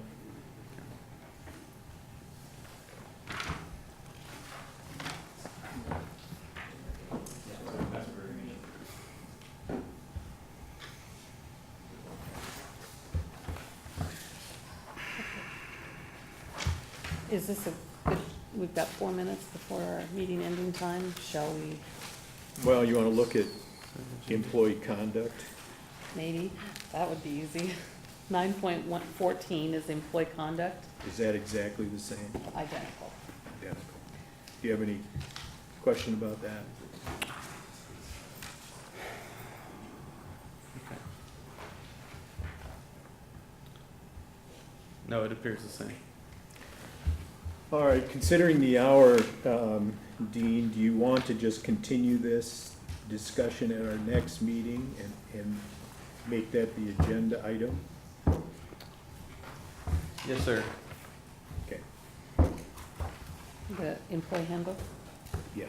Okay, I Yeah. think there may only be one or two more. They're pretty big ones. But I think they're ones that will they'll have a lot of discussion. some discussion. Okay. So I will make an agenda to continue this topic under old business with no new business. And our next meeting time is scheduled for May 8th, which is Wednesday, same time, 9:30 to 11:30. There were some information requests discussed here. Is that an expectation that that information comes back in this meeting, or is that not the expectation? I'm not sure how much I can have complete by Uh-huh. Wednesday. We're reasonable, and only Okay. having a day seems like a short amount of time, so. Okay. I will try and have a report at the next meeting on when we might be able to expect everything. Does that sound reasonable? Yes, ma'am. Okay. I wonder too, we didn't schedule June yet, did we? No, sir. You want to start talking about that? We can look at calendars and be prepared to talk about June next meeting. I think we probably should do that at our end too, because that'll fill up quick. Okay. So I'll add that to the agenda that we'll discuss at the end, on additional meeting dates. And then in section 9.4.4, where we asked for the reference to the law, Yes, ma'am. do you think you can have that at the next meeting or not? We will try. Thank you. Anything else, Dean? No, sir. Okay, stand adjourned.